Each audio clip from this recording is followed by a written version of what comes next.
میں عرض کر رہا تھا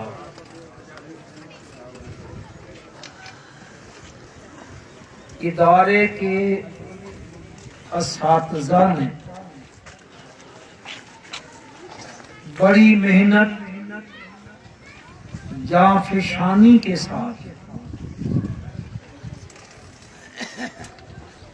ان بچوں کو اللہ کی کتاب پڑھائی. یہ بچے بھی مبارکباد کے مستحق ہیں، ان کے اساتذہ بھی مبارکباد کے مستحق ہیں. اب چونکہ وقت زیادہ بیچ میں بجلی کی نظر ہو گیا، میں بلا تمہید اللہ کی توفیق کے ساتھ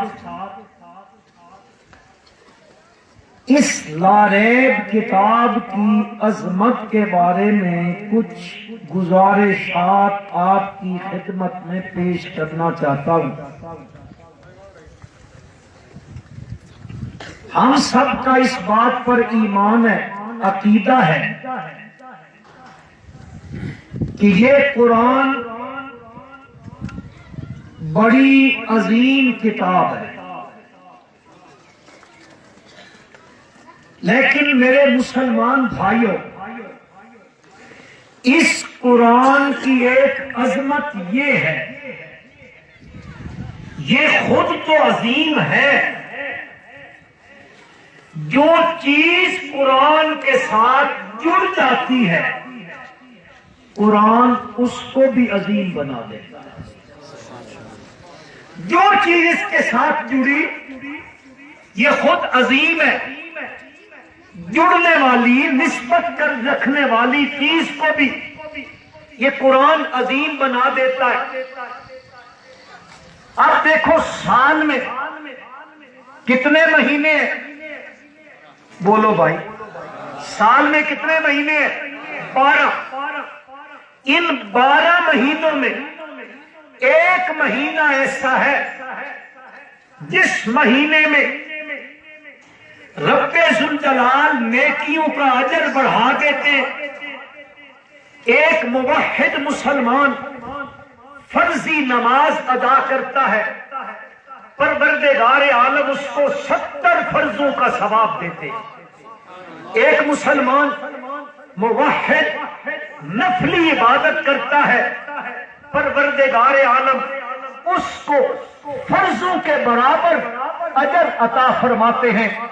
عام لفظوں میں کہہ دوں، وہ مہینہ آتا ہے، اس مہینے میں نیکیوں کی سیل لگ جاتی ہے. تھوک کے حساب سے رب ذوالجلال نیکیوں کا اجر عطا فرماتے ہیں. اب ان 12 مہینوں میں وہ ایک مہینہ آتا ہے. سوال یہ ہے کہ 12 مہینے بنانے والا اللہ ہے، لیکن رب ذوالجلال نے اس ایک مہینے کو اتنا عظیم بنایا کہ اس کے اندر نیکیوں کا اجر بڑھنے لگ گیا. اس کی وجہ کیا ہے میرے بھائیوں؟ اس کی وجہ یہ ہے اس مہینے کی نسبت ہے قرآن کے ساتھ. اس مہینے کی نسبت ہے، ذرا بولو کس کے ساتھ؟ قرآن کے ساتھ ہے. رب ذوالجلال فرماتے شہر رمضان الذی انزل فیہ القرآن ھدی للناس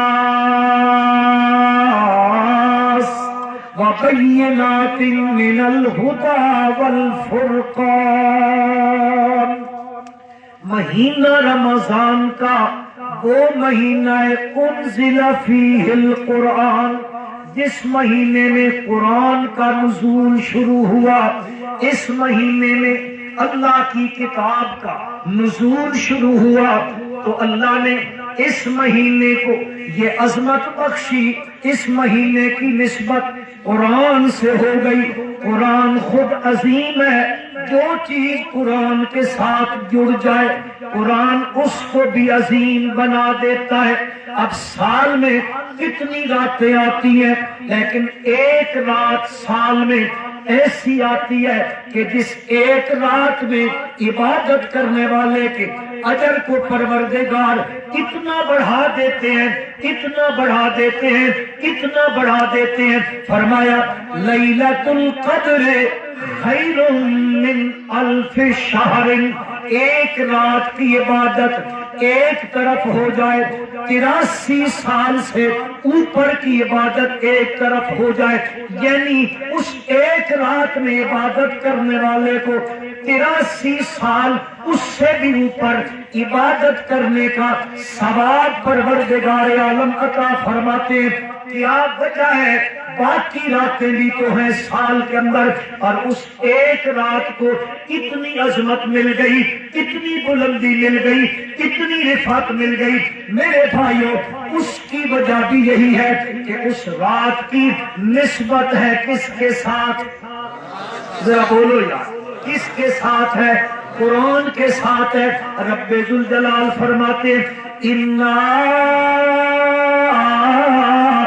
انزلناہ فی لیلۃ القدر وما ادراک ما لیلۃ القدر لیلۃ القدر خیر من الف شہر تنزل الملائکۃ والروح فیہا بإذن ربہم من کل امر سلام ہی حتی مطلع الفجر۔ اس رات کی نسبت ہو گئی اللہ کی کتاب کے ساتھ۔ رب ذوالجلال فرماتے ہیں وہ اتنی قدر والی رات ہے، اتنی قدر و منزلت والی رات ہے، اس رات میں عبادت کرنے والے کو عبادت کا جو ثواب ملتا ہے، لیلۃ القدر خیر من الف شہر، ایک رات 1000 مہینے سے بہتر ہوتی ہے۔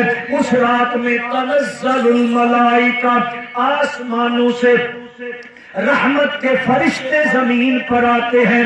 تنزل الملائکۃ والروح فیہا، آسمان سے رحمت کے فرشتے بھی زمین پہ آتے ہیں، اور جبریل امین بھی زمین پہ اس رات کو اترتے ہیں۔ میرے بھائیوں، اتنی عظمت والی رات ہے، اتنی عظیم القدر رات ہے، اتنی عظیم المرتبت رات ہے، اتنی بلندی اس رات کو ملی، اتنی رفعت اس رات کو مل گئی۔ اس کی وجہ ہے اس رات کی نسبت کس کے ساتھ ہے؟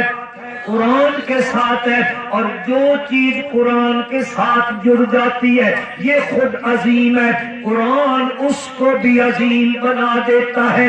اب جو بھی جڑتا گیا قرآن کے ساتھ، قرآن اس کو اڑاتا چلا گیا، وہ بلندیوں پہ پہنچتا گیا، اس کو رفعتیں مل گئی، اس کو بلندیاں مل گئی۔ میں اور مثال دے دیتا ہوں۔ اب دیکھو یہ بچہ ہے، اس بچے نے قرآن مجید اپنے سینے میں محفوظ کیا ہے۔ اب اس کے گھر میں اس کا کوئی اور بھی بھائی ہوگا، اور بھی کوئی اس کا بھائی ہوگا جس نے اسی ماں کا دودھ پیا ہوگا، اسی باپ کے نسب سے پیدا ہوا، اسی گھر میں کھیلا، اسی گھر میں بڑا ہوا، اسی گھر کی چھت کے نیچے اس نے پروان چڑھا، یہ اسی گھر کے صحن میں، اس کے آنگن میں یہ بڑا ہوتا رہا۔ لیکن اس کا بھائی ہے، وہ بھی پڑھنے جاتا ہے، یہ بھی پڑھنے نکلا ہے، وہ پڑھنے نکلا ہے، کسی اسکول کی تعلیم کے لیے، کسی اکیڈمی کے لیے گھر سے نکلا، اس نے اپنا بیگ اٹھایا، اس نے اپنا بستہ اٹھایا، اس کے لیے کنوینس موجود ہوتی ہے، اس کے لیے 3 سوٹ پیج کا سوٹ ہوتا ہے، اس کے پاؤں میں شوز ہوتے ہیں، اس کے چہرے پہ بڑی چمک ہوتی ہے، لیکن اسی کا بھائی ہے، یہ بھی پڑھنے نکلا، وہ بھی پڑھنے نکلا، وہ ادھر پڑھنے نکلا، یہ ادھر پڑھنے نکلا، اس کے ہاتھ میں بیگ ہوتا ہے، اس کے ہاتھ میں،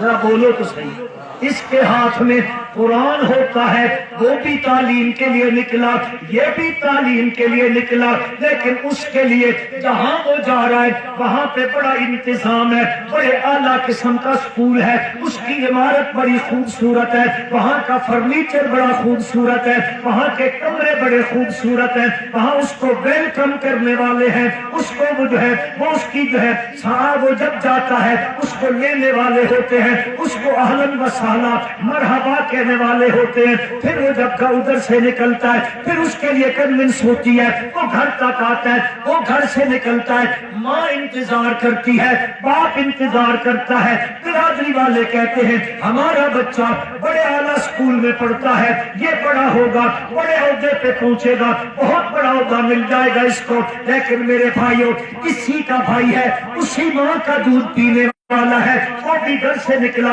اس نے کتاب اٹھائی ہے, اس نے قرآن کو سینے سے لگایا. یہ جب گھر سے باہر نکلنے لگا ہے, میرا پروردگار وہ ایک جماعت ہے فرشتوں کی جو معصوم جماعت ہے, لا یعصون اللہ ما امرہم ویفعلون ما یؤمرون, جو اللہ حکم کرتے ہیں وہ کرنے والی جماعت ہے. رب ذوالجلال کہتے ہیں تم بڑے مقدس ہو, بڑے مطہر ہو, بڑے پاکیزہ ہو, لیکن میں تمہیں حکم کرتا ہوں جاؤ جاؤ فلاں گاؤں میں, فلاں گلی میں, فلاں شہر میں, فلاں جگہ پہ چلے جاؤ, وہاں ایک بچہ گھر سے نکلنے لگ جائے, اس کے پاؤں میں شاید جوتا بھی نہ ہو, اجلے کپڑے بھی نہ ہو, لیکن اس کی ماں نے اس کو اٹھایا, جا بیٹا قرآن پڑھنے کے لیے. وہ گھر سے نکلنے لگا ہے, گھر سے نکلنے لگا ہے, وہ گلی میں پاؤں رکھنے لگا ہے, ملائکہ کی جماعت میں تمہیں حکم کرتا ہوں جاؤ اس گلی میں اپنے پر بچھا دو, وہ تمہارے پروں پہ چلتا ہوا مسجد میں آئے. کتنا بڑا میرے بھائیوں اعزاز یہ ہے, اس نے پڑھا, اس نے تعلیم کی ہے, اس نے کی ہے, لیکن فرق یہ ہے اس نے کیا پڑھا ہے, اس نے کیا پڑھا ہے, قرآن پڑھا ہے. وہ تعلیم جس نے پڑھی ہے, ہاں میں اس کو بھی انکار نہیں کرتا ہوں, لیکن ایک وہ پڑھنے والا, ایک یہ پڑھنے والا, تھوڑا سا فرق دیکھنا. اس نے پڑھا, بڑا عہدے پہ پہنچا, ڈاکٹریٹ کر گیا, بھی اس نے جو ہے وہ پی ایچ ڈی کر لی ہے, ماسٹر ڈگری لے لی ہے. یہاں سے گاؤں کا کیا نام ہے جی, جموں گا نا پوئی. اچھا چلو, آپ کے خدا خیلا کا رہنے والا ہے, اس نے بڑی ڈگری حاصل کی ہے, ماسٹر ڈگری لی ہے. اب یہاں سے نکلا, آپ کے گاؤں کا رہنے والا ادھر سے گیا, اتنی بڑی ڈگری لی ہے. ہمارے ملک میں سب سے بڑا عہدہ کون سا ہے؟ صدر. بالکل ٹھیک ہے. کون سا ہے؟ وزیر اعظم کو کون پوچھتا ہے؟ سب سے بڑا عہدہ کس کا ہے؟ صدر صاحب کا ہوتا ہے. اور اب ایک بندے نے اتنی تعلیم حاصل کی, کرتے کرتے کرتے پھر وہ ادھر سے چلتا چلتا چلتا چلتا اسٹیپ بائی اسٹیپ جاتا جاتا جاتا اس نے عہدہ حاصل کر لیا. ہمارے ملک کا سب سے بڑا عہدہ وہ صدارت کا ہے, وہ کثرے صدارت پہ پہنچا, اس سے آگے عہدہ کوئی نہیں ہے. کیا ہوا؟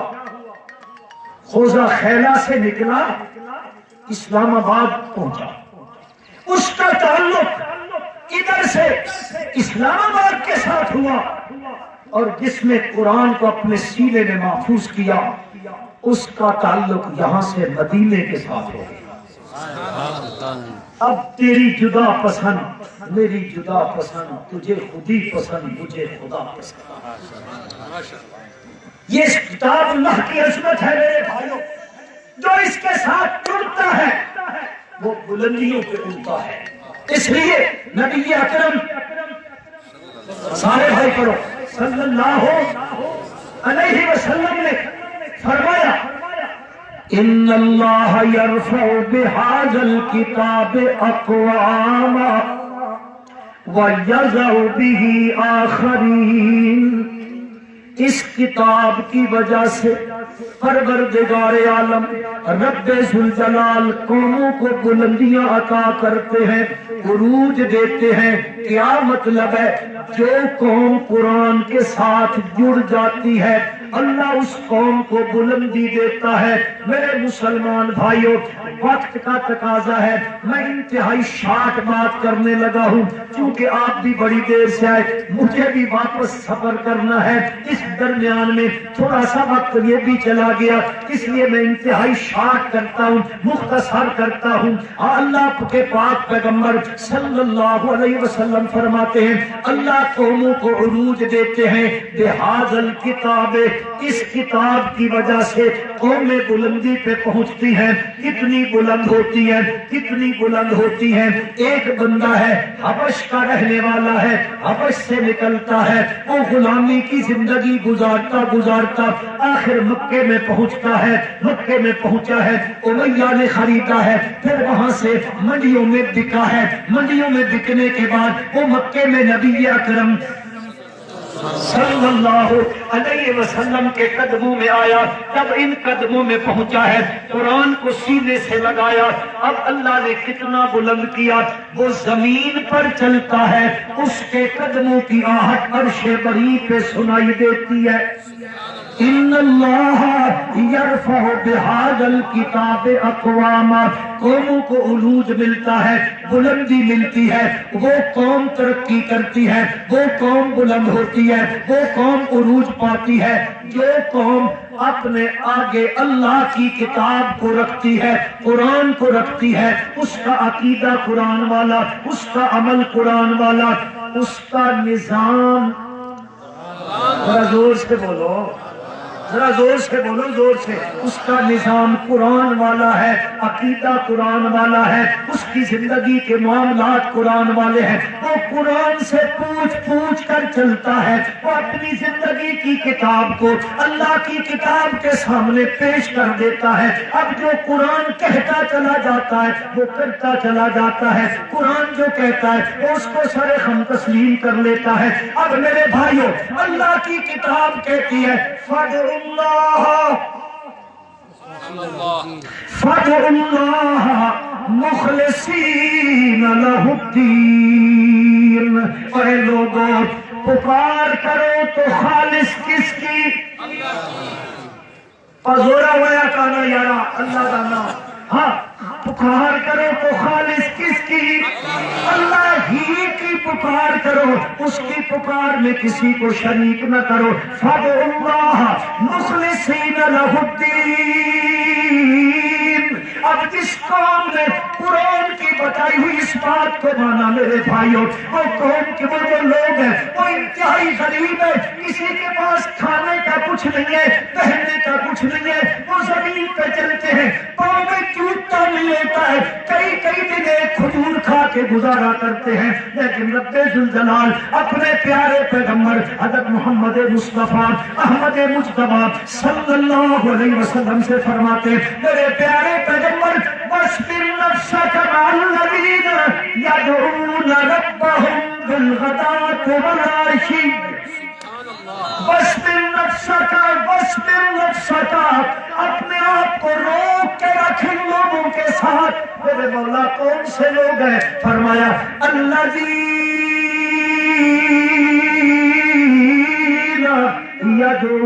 يَدْعُونَ رَبَّهُمْ, وہ لوگ جو پکارتے ہیں کس کو؟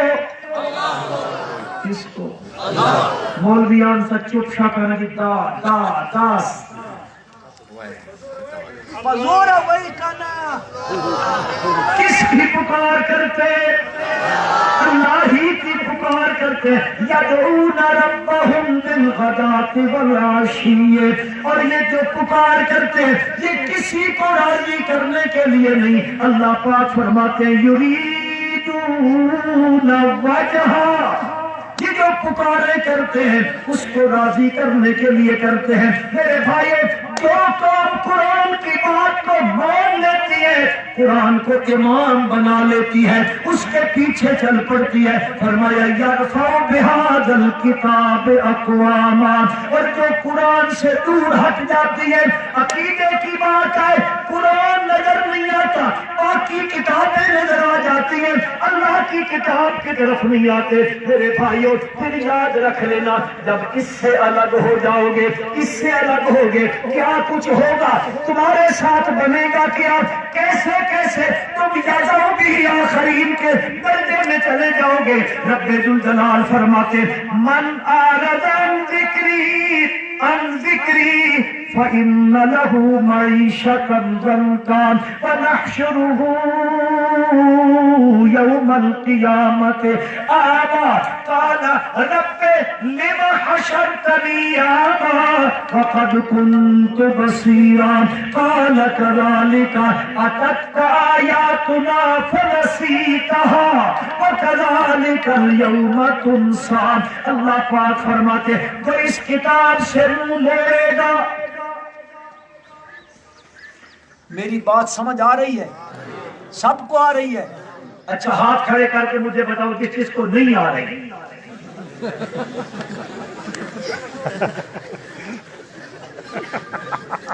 من أعرض عن ذکری فإن له معیشة ضنکا. جو اس سے اعراض کرے گا میں اس کی گزران تنگ کر دوں گا، تنگ کر دوں گا. اس کی گزران معیشت تنگ ہو جائے گی. در در پہ بھیک مانگتے پھرو گے، در در پہ جا کے ٹھوکریں کھاتے پھرو گے. کبھی ایم آئی ایف کے پاس کچھ سیاسی ہے. اچھا چلو بات دوسرے میں. من اعرض عن ذکری فإن له معیشة ضنکا. میرے مسلمان بھائیو توجہ کرو. اشاعت التوحید و سنت یہ گلی گلی کوچا کوچا کریا کری بستی بستی نگر نگر چوک چوک ہر جگہ پہ جا کے لوگوں کو کہتے ہیں لوگوں آؤ اللہ کی کتاب کی طرف. کیوں کہہ رہے ہیں؟ کیوں کہہ رہے ہیں؟ کبھی آپ نے سوچا ہے ان کو کیا ہو گیا جب جاؤ یہ قرآن قرآن قرآن کی بات کرتے کیوں کر رہے ہیں میرے بھائیوں؟ پھر اس کی تعلیم کے لیے تبلیغ کے لیے میرے بزرگ بیٹھے ہیں. مولانا محمد عبداللہ صاحب جیرہ مجدو، مولانا محمد طاہر پنپیری کہو رحمت اللہ علیہ. حضرت کو جب غسل دیا گیا خدا کی قسم مولانا کے جسم پر کوئی حصہ خالی نہیں تھا جہاں زخم نہ ہو. نشان زخموں کے موجود ہے. شیخ القرآن مولانا غلام اللہ خان اپنے گلے پہ پشاور میں استرے چل جاتے ہیں. یہ کیوں ہو رہا ہے؟ ان کا دماغ خراب تھا، ان کو کیا ضرورت پیش آئی تھی؟ اور میرے بھائیوں وہ یہ سب کچھ سہ رہے ہیں اس لیے کہ یہ انسانیت اللہ کی کتاب کے قریب آ جائے. خدا کی قسم اشاعت التوحید اور کچھ نہیں چاہتی ہے، بس یہ چاہتی ہے انسانیت اللہ کی کتاب کے ساتھ جڑ جائے. اس سے جڑے گی نجات پا جائے. یہ دعوت ہونی چاہیے کہ نہیں؟ جی ہونی چاہیے کہ نہیں؟ تو قرآن کا درس ہونا چاہیے یا نہیں ہونا چاہیے؟ آپ لوگ کوشش کرو گے دوسرے قرآن میں پہنچنے کی. اللہ سب کو توفیق عطا فرمائے. میں عرض یہ کرنا چاہتا ہوں یہ اتنی عظیم کتاب ہے، اس کے ساتھ جڑ جاؤ. جو جڑے گا اللہ اس کو بلند کر دے گا، اور جو کٹ جائے گا خدا کی قسم جو اس سے کٹا نہ دنیا میں عزت پا سکتا ہے نہ آخرت میں عزت پا سکے گا. نہیں ہوگی اس کی عزت. یہ قرآن کی ایک عظمت ہے. ایک عظمت قرآن کی یہ ہے، یہ انسان کا دل ہے نا دل. یہ چلو میں اس کو یوں سمجھا دیتا ہوں. انسان دو چیزوں سے مرکب ہے. توجہ ہے؟ دو چیزوں سے مرکب ہے انسان. ایک ہے جسم، دوسرا روشتہ دے روشتہ نشتہ. دو چیزوں سے مرکب، ایک جسم اور دوسرا روح. یہ جو جسم ہے یہ مٹی سے بنا ہے. ہمارا مادہ بعید مٹی ہے اور مادہ قریب وہ نطفہ ہے. یہ جسم مٹی سے بنا.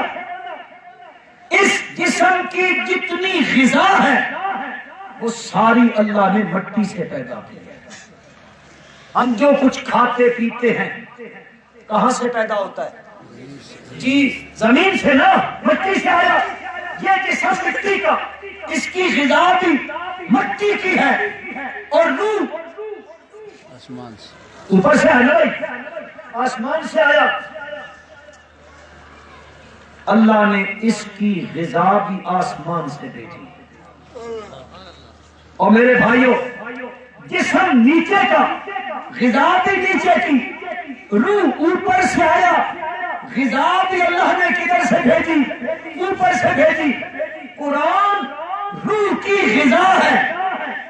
قرآن، یہ جملہ یاد کرو. ہمارے ہاں تو لوگ کہتے ہیں موسیقی روح کی غذا ہے. تسکین روح کے لیے موسیقی ضروری ہے. ہم کہتے ہیں تسکین روح کے لیے قرآن ضروری ہے. کیا چیز ضروری ہے؟ قرآن ضروری ہے. اور میرے بھائیوں، یہ جسم دو چیزوں سے مرکب ہوا. اس جسم میں ایک دل ہے جو یہ لوتھڑا گوشت کا ایک ٹکڑا ہے، اس کو بھی دل کہتے ہیں. یہ جسمانی دل ہے، ایک روحانی دل ہے. جسمانی دل بھی بیمار ہوتا ہے اور روحانی دل بھی بیمار ہوتا ہے. جسمانی دل بیمار ہوا، بندے کو ذیابیطس ہو گئی، شوگر ہو گئی، بلڈ ہو گیا، نزلہ ہو گیا، فلو ہو گیا، بخار چلا، وہ بیمار ہوتا ہے. یہ جسمانی دل اگر بیمار ہو جائے، اللہ کسی کو نہ کرے، آمین تو کہہ دو. اگر ہو جائے، اس کے لیے ہسپتال ہے، بڑے بڑے ہارٹ کے سرجن بیٹھے ہوئے، ہارٹ کے ہاسپٹل ہیں. آپ جائیں اس ہارٹ سرجن کے پاس، دل کے ہسپتال بنے ہوئے، آپ وہاں جائیں، اس کا علاج کروائیں. یہ جسمانی دل بیمار ہوتا ہے، اس کا علاج دل کے ہسپتال میں ہوتا ہے. یہ بیمار ہوا، ان بیماریوں کے لگنے سے روحانی دل بھی بیمار ہوتا ہے. اور یہ روحانی دل کیسے بیمار ہوتا ہے؟ شرک سے بیمار ہوتا ہے، کفر سے بیمار ہوتا ہے، بدعت کرنے سے بیمار ہوتا ہے، رسومات پہ چلنے سے بیمار ہوتا ہے، جھوٹ بولنے سے یہ دل بیمار ہوتا ہے، غیبت کرنے سے بیمار ہوتا ہے، حرام کھانے سے یہ دل بیمار ہوتا ہے. انسان کی ترقی رک جاتی ہے، ہر وقت کی حرام چیزیں آ گئی. تو میرے بھائیوں، یہ روحانی دل بھی بیمار ہوتا ہے. جسمانی دل بیمار ہو تو دل والے ہسپتال میں علاج ہوتا ہے. روحانی دل بیمار ہو، اس کا علاج قرآن کے ہسپتال میں ہوتا ہے. کون سے ہسپتال میں؟ یہ قرآن کا ہسپتال ہے جو روحوں کا علاج کرتا ہے. روح والی جو دل ہے وہ بیمار ہو جائے، اس کا دل قرآن، جو علاج قرآن مجید کے ہسپتال میں ہوتا ہے. یہ مدارس، یہ قرآن کے ہاسپٹل ہے. یہاں پہ لوگ آتے ہیں، اس کو پڑھتے بھی ہیں، اس کو سمجھتے بھی ہیں، پھر اسی کے مطابق اپنا عقیدہ بناتے ہیں. خدا کی قسم، پھر اللہ کی زمین پہ جا کر اللہ کی توحید کا کام کرتے ہیں. یہاں یہ علاج ہوتا ہے. قرآن مجید روحانی دلوں کا علاج کرتا ہے. اب دیکھو ذرا، ایک ہے انسانی مخلوق، ایک ہے جنوں کی مخلوق. اعلیٰ کون سی ہے؟ انسانی مخلوق